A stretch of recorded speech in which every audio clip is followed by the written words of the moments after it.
Hello students, good morning. हमारा जो last topic था वो था Q value and magic numbers. ठीक है, आज हम स्टार्ट करेंगे बहुत ही इंपॉर्टेंट टॉपिक न्यूक्लियर फिजिक्स का, जिससे कंपटीशन में हमेशा क्वेश्चन पूछा जाता है, और वो है रेडियो एक्टिविटी।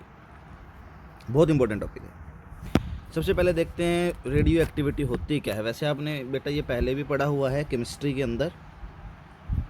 आपको वैसे ये भी पता है कुछ एक रेडियो एक्टिव एलिमेंट है, जैसे यूरेनियम हो गया, थोरियम हो गया, बेरियम हो गया, क्रिप्टन। कुछ एक रेडियो एक्टिव एलिमेंट हमारे पास में प्रेजेंट है।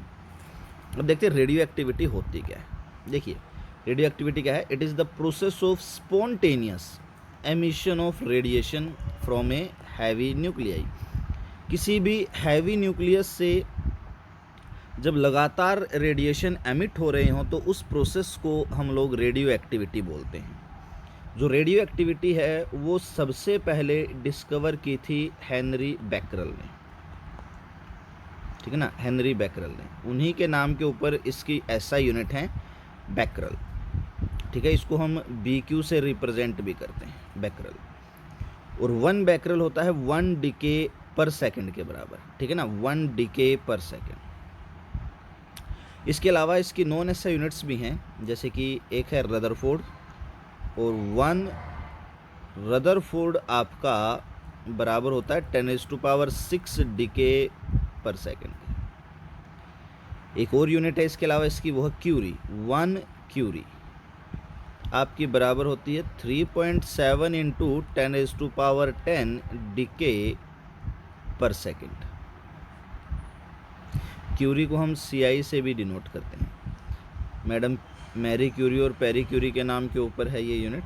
ठीक है, अगर न्यूमेरिकल एनालिसिस की बात करें तो क्यूरी यूनिट सबसे ज़्यादा यूज़ होती है। बैकरल और क्यूरी दोनों ही यूज़ होती हैं। ठीक है ना, कई बार पूछ लेते रिलेशन बताओ बैकरल और क्यूरी में, तो देखो 1 डीके पर सेकंड मेरा बैकरल होता है, तो 1 क्यूरी जो है मेरी वो बराबर हो जाएगी 3.7 इंटू 10⁻10 बैकरल के। ठीक है, ओके। ये तो था रेडियो एक्टिविटी। अब देखिए, जो रेडियो एक्टिविटी है क्लासिकल फिजिक्स के अगर हम पर्सपेक्टिव से देखें तो बहुत ही फ्लरिश फेनोमेना है। इनकी क्लासिकल फिजिक्स ज़्यादा सा इसके बारे में एक्सप्लेन नहीं कर पाई। ठीक है ना, जैसे कि अगर देखें क्लासिकल फिजिक्स अमेज क्यों हुई रेडियो एक्टिविटी में, तो अमेजिंग का देखिए एक कारण तो ये था कि एक न्यूक्लियस है और ये लगातार रेडिएशन छोड़ रहा है। इसका मतलब एनर्जी दे रहा है ये लगातार, और ये लगातार एनर्जी दे रहा है जबकि हम इसको कोई एनर्जी सप्लाई ही नहीं कर रहे, लेकिन ये फिर भी लगातार स्पॉन्टेनियसली एनर्जी प्रोवाइड कर रहा है। जबकि क्लासिकल फिजिक्स सिर्फ कहती है कि अगर आपने कोई अमाउंट एनर्जी दी है तो वो दूसरी में कन्वर्ट हो जाएगी, पर यहाँ तो हम कुछ दे ही नहीं रहे। तो ये अमेज करने वाली बात थी क्लासिकल फिजिक्स के लिए। जो रेडियो एक्टिविटी है वो कुछ एक लॉज को क्या करती है, ओबे करती है। ठीक है ना, अगर हम जैसे बात करें रेडियो एक्टिविटी की, तो दूसरी बात जो अमेज करने वाली थी क्लासिकल फिजिसिस्ट को, वो ये थी कि रेडियो एक्टिविटी क्या होती है, प्रोबेबिलिटी ऑफ चांस होती है सिर्फ। ठीक है ना, प्रोबेबिलिटी होती है चांस, यानी कि चांस का मैं यहाँ पे कहना चाहूँगा, चांस मीन्स कि कौन सा न्यूक्लियाई कब डिके करेगा इसके बारे में कोई आइडिया होता ही नहीं। ठीक है, जिसकी जो प्रोबेबिलिटी मिल गई रेडियो एक्टिविटी में पार्टिसिपेशन कर गया। ठीक है ना, रेडियो एक्टिविटी को एक्सप्लेन करने के लिए हम कुछ एक लॉज को ओबे करते हैं, और ये जो लॉज हैं आपके मेनली 2 लॉज से ही एक्सट्रैक्ट आउट किए गए हैं। उनमें से एक तो है law of conservation of energy. ठीक है ना, और जो दूसरा है आपके पास में वो है law of conservation of nucleons. Radio activity के लिए सिर्फ ये कि जितने न्यूक्लियॉन पहले थे एटम में उतने ही न्यूक्लियाई में उतने ही न्यूक्लियॉन्स रेडियो एक्टिविटी के बाद होने चाहिए, न्यूक्लियॉन्स कंजर्व रहने चाहिए। जो रेडियो एक्टिविटी है इनिशियली उसके अंदर 3 काइंड्स के जो हैं रेडिएशंस रिलीज हुए, alpha, beta and gamma. Alpha आपको पता ही, अल्फ़ा पार्टिकल हीलियम के 2 2 4, बीटा इलेक्ट्रॉन होता है और गामा क्या होते हैं आपकी लाइट के फोटोन्स होते हैं। 3 काइंड्स के पार्टिकल इनिशियली थे, तो बाद में जैसे जैसे हमारी अंडरस्टैंडिंग बढ़ी तो हमें पता लगा रेडियो एक्टिविटी में 3 काइंड्स नहीं बल्कि 5 काइंड्स के पार्टिकल रिलीज होते हैं। मैं एक टेबल आपको अभी दिखा रहा हूँ, देखिए 5 काइंड्स। एक है अल्फ़ा डीके, बीटा डीके, एक है positron emission, electron capture and gamma decay. देखो पॉजिट्रॉन एमिशन क्या है, पॉजिट्रॉन इलेक्ट्रॉन का एंटी पार्टिकल है और कुछ नहीं है, यानी कि इसके ऊपर इलेक्ट्रॉन के अपोजिट चार्ज होगा। इलेक्ट्रॉन पे 1 यूनिट नेगेटिव होता है तो पॉजिट्रॉन पे क्या हो जाएगा 1 यूनिट पॉजिटिव और कुछ नहीं। अब यहाँ पे कुछ एक ट्रांसफॉर्मेशंस हैं यानी कि इक्वेशंस हैं, केमिकल रिएक्शंस एक तरह से, कि अगर मेरे पास में कोई x है ZA तो क्या हो जाएगा y में कन्वर्ट हो गया, Z2A4 हीलियम बन गया, x है ये कन्वर्ट हो गया, इलेक्ट्रॉन रिलीज़ कर दिया, यहाँ से ये अल्फ़ा पार्टिकल रिलीज़ हो गया, यहाँ पर दूसरी इक्वेशन, ठीक है। इसी तरह पॉजिट्रॉन रिलीज़ हो गया, इलेक्ट्रॉन कैप्चर, इलेक्ट्रॉन यानी कि यहाँ पर गया, x ने इसे कैप्चर किया, y में ट्रांसफॉर्म हो गया, ठीक है ना। गामा डीके, ये गामा है। देखो यहाँ पर स्टार लगा रखा है इनके ऊपर, स्टार का मतलब है कि ये जो एलिमेंट है अभी भी हाईली एक्टिव हैं, ये स्टेबल नहीं हुए हैं, इनके पास ज़्यादा एनर्जी है, इनके बीच स्टेज में है कहीं। हम गामा डी के पढ़ेंगे अपना डिटेल में, बीटा डी के डिटेल में पढ़ेंगे, अल्फ़ा डी के डिटेल में पढ़ेंगे। पॉजिट्रॉन एमिशन और इलेक्ट्रॉन कैप्चर को मैं ज़्यादा डिटेल में नहीं पढ़ाऊँगा, आपको एक ओवरव्यू दूंगा, ठीक है। चलिए देखिए, ये तो थोड़ा सा था कि रेडियो एक्टिविटी है क्या भाई, स्पॉन्टेनियस एमिशन होनी चाहिए, ऐसा यूनिट हमने देख ली, और कुछ एक क्लासिकल फिजिक्स के पर्सपेक्टिव से हमने 1-2 चीज़ें देखी। एक चीज़ और क्लासिकल फिजिक्स के पर्सपेक्टिव से अमेज करने वाली थी रेडियो एक्टिविटी के केस में, कि रेडियो एक्टिविटी जिस भी एलिमेंट में होती है उसका एटॉमिक नंबर क्या हो जाता है, चेंज हो जाता है। देख लो यहाँ इसका एटॉमिक नंबर Z था, यहाँ Z-2 हो गया, ठीक है ना। तो ये भी एक अमेज करने वाली बात थी क्लासिकल फिजिसिस्ट के लिए। हमने देख लिया 5 काइंड्स के एलिमेंट आपके रेडियो एक्टिविटी में शो ऑफ होते हैं। 5 काइंड्स की रेडियो एक्टिविटी हैं, या तो अल्फ़ा डीके होगी, या बीटा डीके, या पॉजिट्रॉन एमिशन, या इलेक्ट्रॉन कैप्चर, या गामा डीके। जब भी हम रेडियो एक्टिविटी की बात करेंगे तो 2 लॉज हैं अपने फंडामेंटल जिनको हमें ध्यान में रखना है। अब देखिए, अब हम law of radioactive decay की बात करेंगे, ठीक है ना। अब देखिए पहला लॉ क्या कहता है, पहला लॉ ये कहता है कि जो रेडियो एक्टिव डीके है it is a spontaneous process, लगातार होगी है। अगर एक बार किसी एलिमेंट में होने लगी तो वो हमेशा चलेगी, ऐसा नहीं है जैसे यूरेनियम है, ऐसा नहीं है कि 2020 में तो वो रेडियो एक्टिव होगा, 2021 में रेडियो एक्टिव नहीं होगा, नो, वो स्पॉन्टेनियस प्रोसेस है, हमेशा चलती रहेगी, ठीक है ना।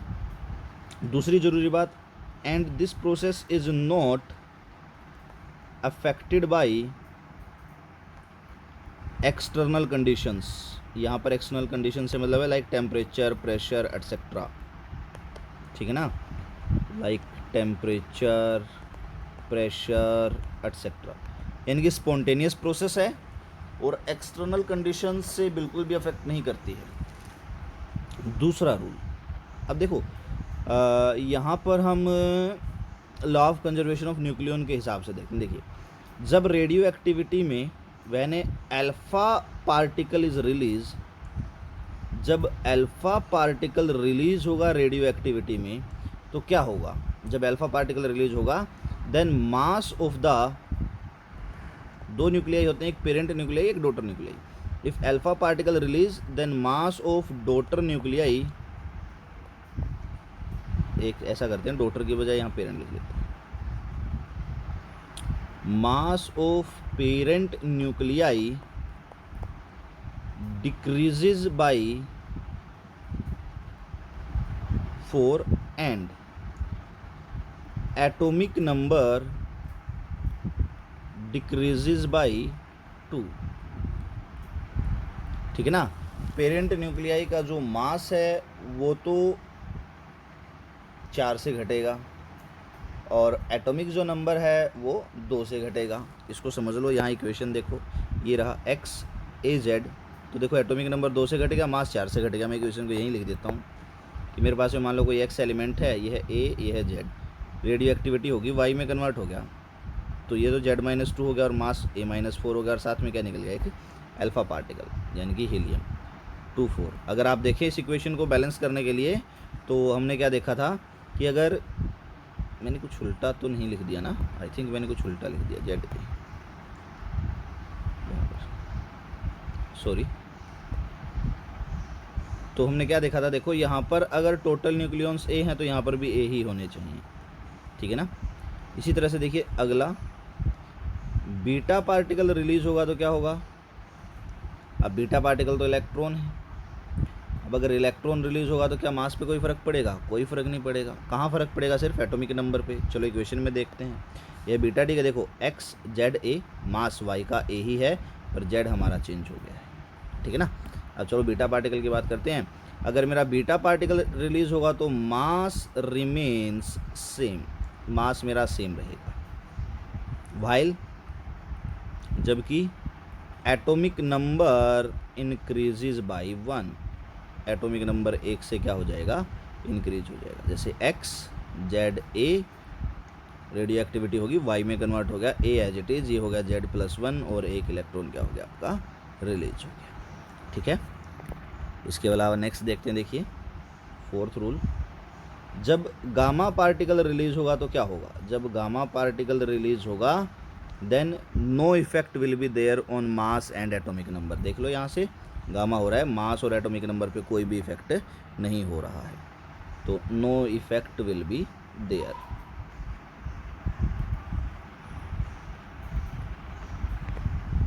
On mass and atomic number, ठीक है।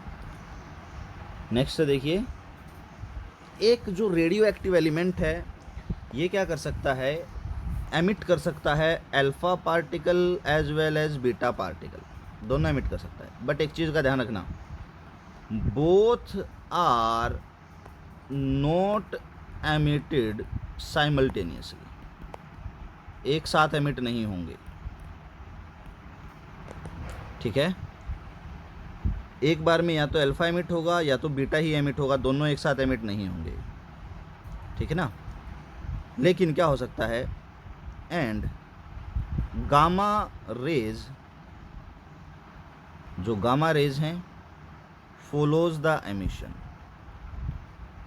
Of alpha and beta. इसका मतलब क्या है कि अल्फा बीटा एक साथ रिलीज नहीं हो सकते, पर अल्फा के बाद गामा आ सकता है, कोई प्रॉब्लम नहीं है। बीटा के बाद भी गामा आ सकता है, कोई भी प्रॉब्लम नहीं है, ठीक है ना। तो ये थे कुछ एक लो, इसके अलावा एक और लो है, उसको हम डीके लो बोलते हैं। इसको हम डिटेल में देखेंगे, इसका मैथमेटिकल एनालिसिस भी करेंगे, ठीक है ना।